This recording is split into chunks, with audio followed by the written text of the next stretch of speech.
The next time you tune in to CFNY FM 102 in the Toronto area, you may hear today's guest co-anchoring the morning or afternoon drive show. Today we're going to be talking about how radio programming has evolved over the last 30 years and also about what it takes to be successful as a radio announcer. So stay tuned for Careers.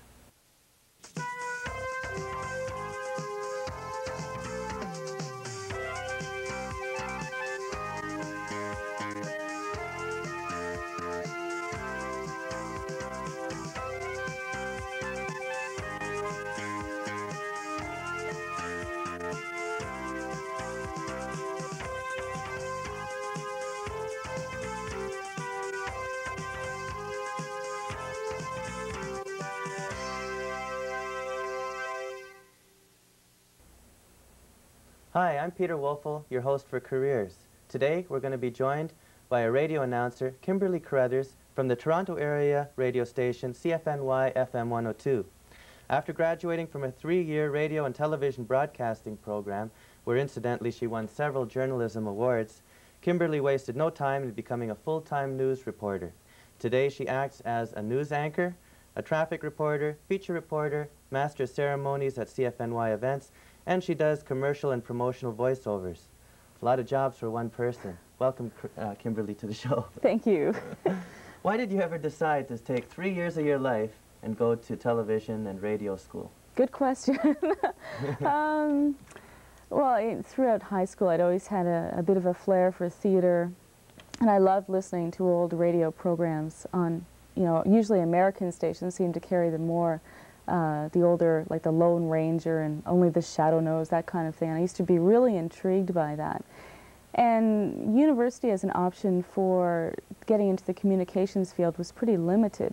You could major in English or communications, but it didn't seem to have any hands-on practical experience. Mm-hmm. So I decided to go the college route instead, and plus the course I took, which was Conestoga College in Kitchener, combined both radio and television. So you got a taste of both. Oh, great.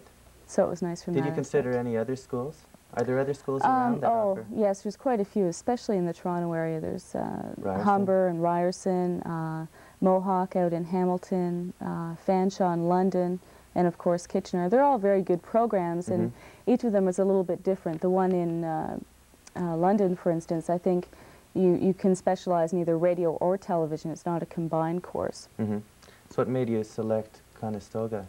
I think basically on the basis that it did combine radio and television, and it was a 3-year course. Some of the other ones were just 2 years, and they didn't really seem to be as in-depth. You go into a course, and the first year you're just kind of sorting yourself out, and then it's all over basically by the time you hit your second year, so you don't really get much direction. With the 3 years, you kind of could focus a little bit more on what you wanted to do. But isn't it taking kind of a risk? Because aren't a lot of people not placed after coming through some of these courses? That's true, but it's not much more of a risk than going to university. If anything, university seems to be a bit worse that way. At least with college, you can kind of usually have a placement program, no matter what course you take. So you get a little bit of practical experience that way. So you have something that you can put on a resume, where with university, you just have your courses, as your resume, no usually practical experience at all. So what did they teach you in this program? Well, first year was basically covering the basic equipment and how to work it in both radio and television, more so radio, because there was an AM and an FM station on campus, did not broadcast out of the campus. So students ran that. I see. So you kind of got a taste in everything. You might work in the news department for a couple of months, then you might be on-air DJing for a couple of months. And, you kind of went the full circuit. So you just kind of got the basics down. So that was piped into the residences and things like that, right? Yes, yes, into the cafeteria and the lounge, much to the chagrin of many students, I'm sure. Okay, what about second year? Second year was a little bit more television. We did a lot of television production, a lot of in charge of writing up your own scripts and doing different TV shows. We did a couple of sitcoms, and I mean, it was basically fun.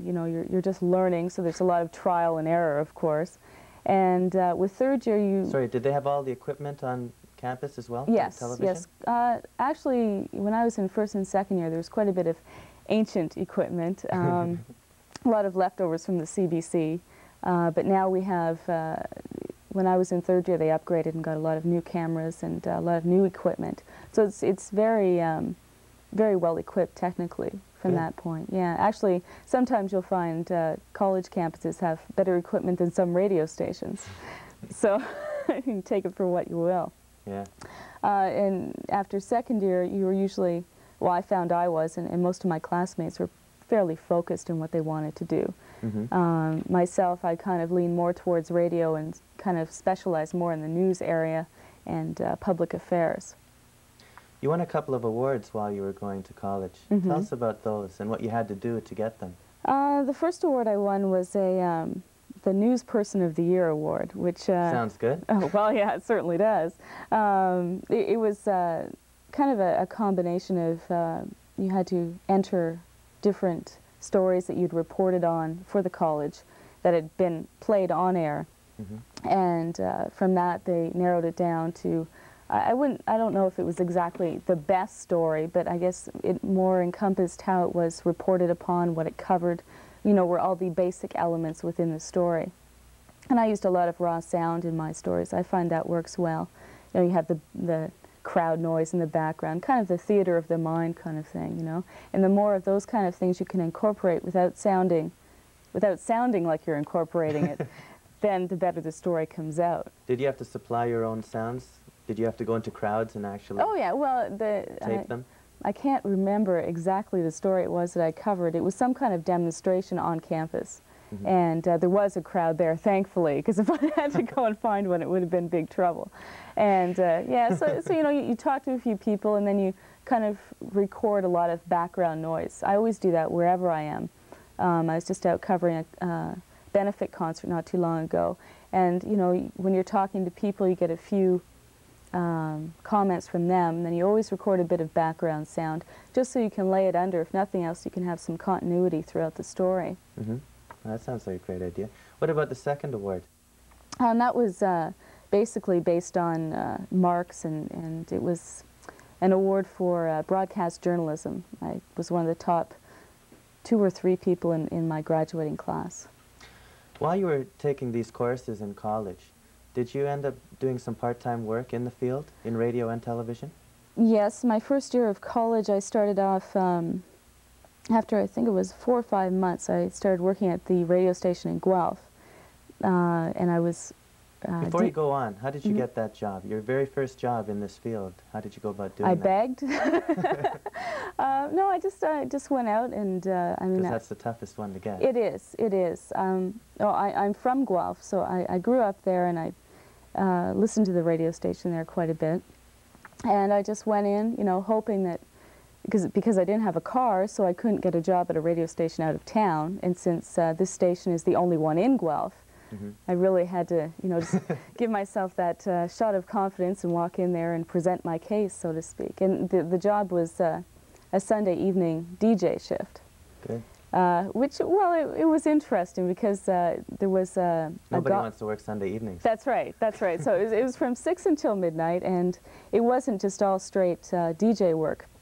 There was an hour show called the Italian Hour, which was pre-recorded, which I just ran. And then there were a few gospel hours in there.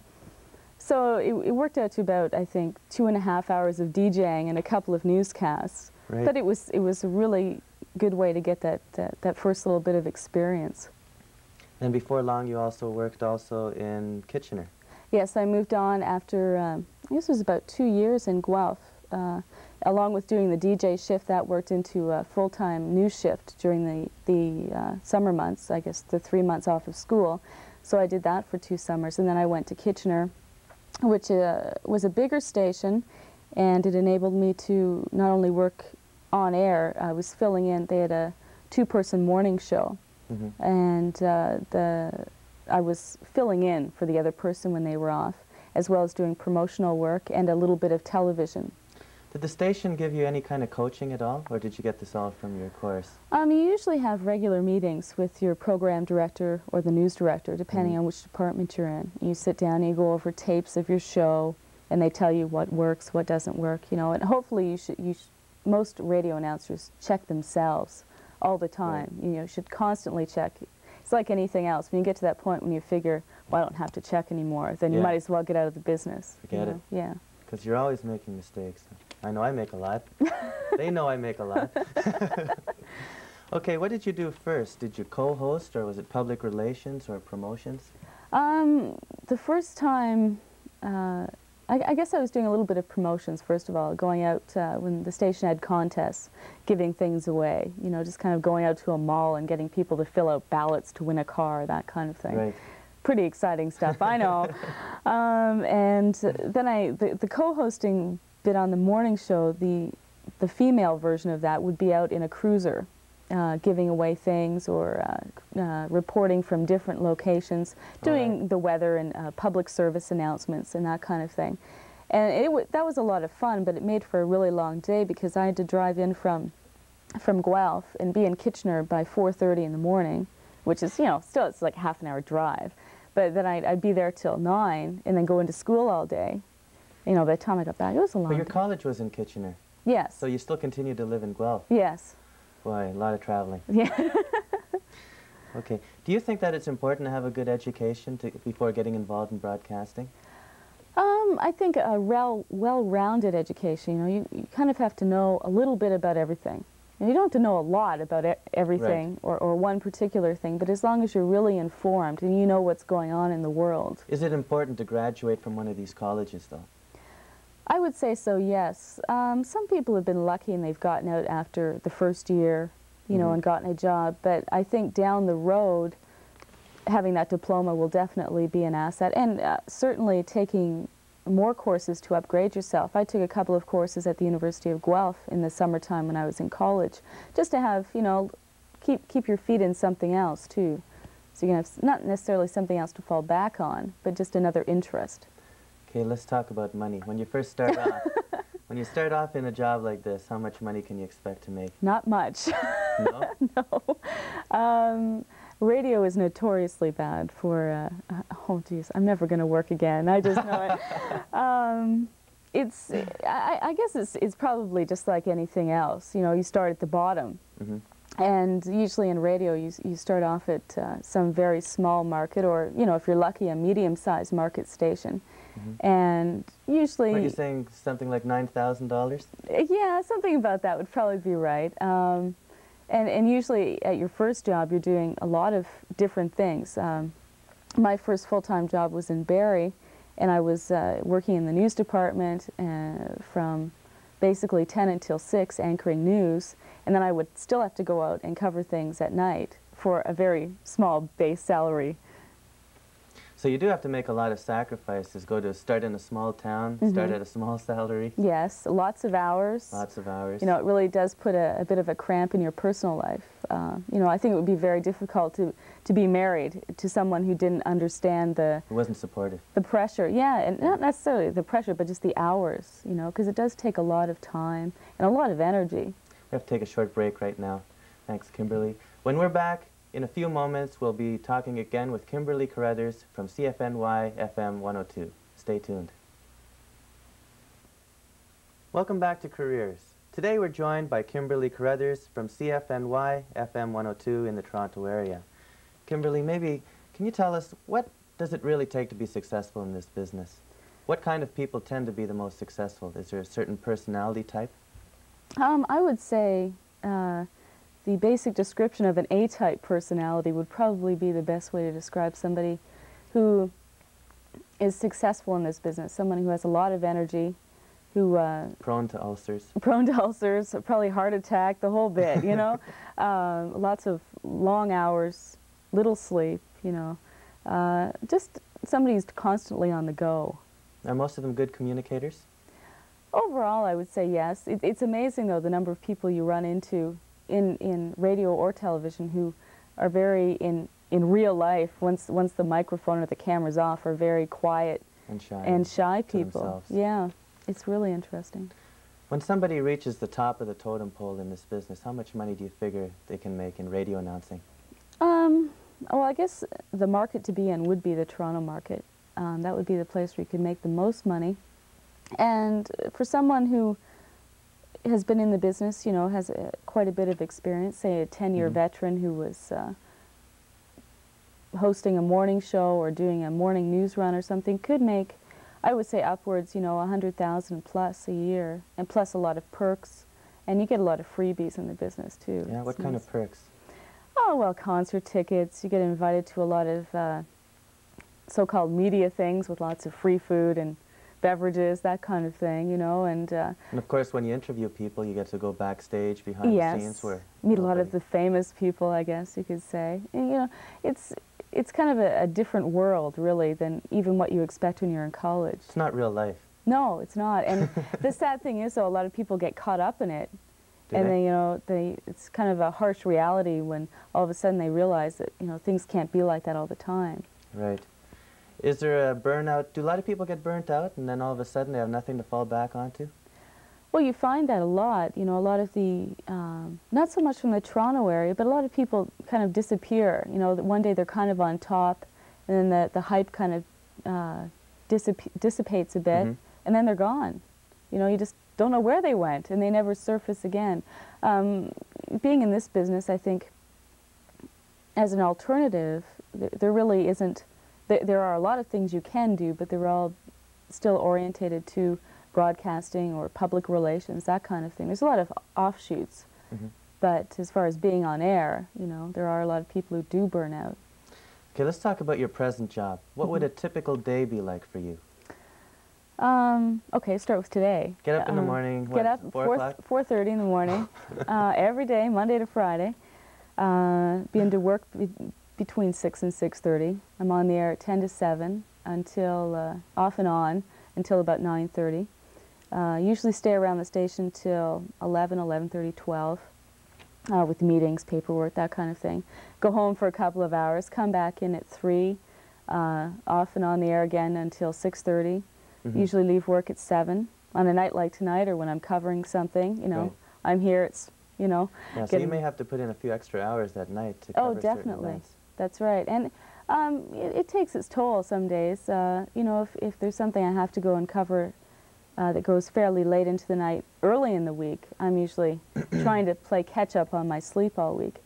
Usually I find if, you know, Wednesday, Thursday night, if I have to go cover something, it's not too bad.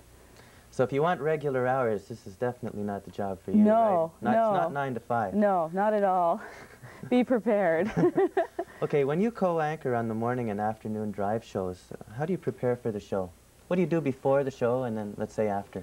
Okay, the main part of what I do is reporting the traffic on the morning and the afternoon show. So, you know, it's gathering a lot of information. Then there's a lot of bantering back between the DJ and myself. So usually before we go on, he'll say to me, well, I'm going to talk about this. And, you know, I'll try and think of something to come back with, you know. And sometimes we work out little bits. Right.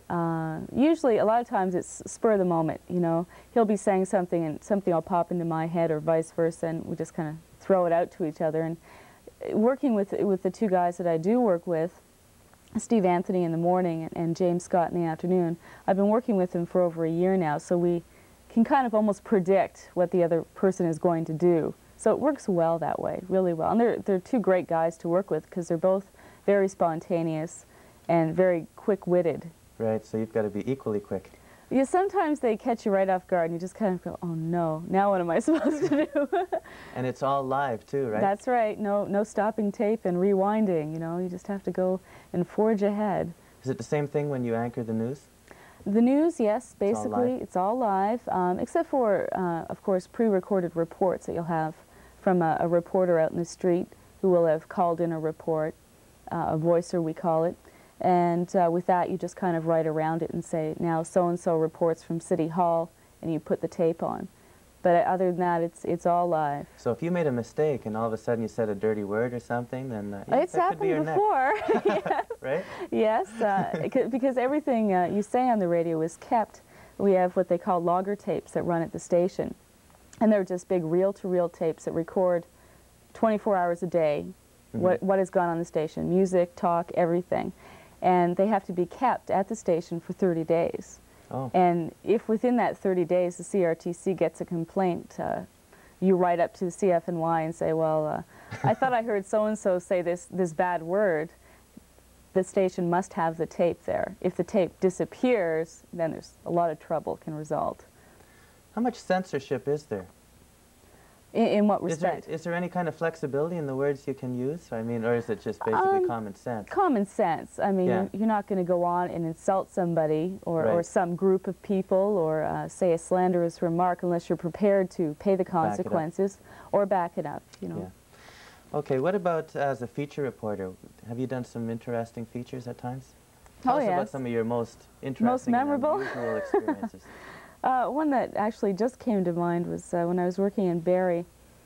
The college up there was having an interesting raffle that they did. They had taken a field, I forget how big it was, maybe 20 feet by 20 feet. Divided it into squares of about this big. And they put a cow in this fenced-off area of this field. And you could kind of wager where the cow would do its business, yes. Oh, I see. And if the cow did it on your square, you know, the money that was raised went to a charity. And I remember standing outside and freezing, waiting for this cow. So, you know, that was, I think that would have to be the most memorable, you know, kind of waiting for this cow. They should have given it a laxative. Yeah, exactly. Okay.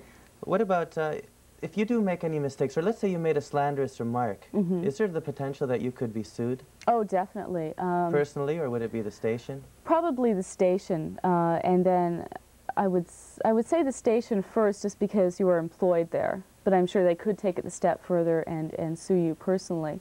A lot of times it happens quite by mistake, quite unintentional, especially when you're first starting out in the business. I was guilty of it. I was working up in Barrie, and I had written a news story about someone who had been arrested.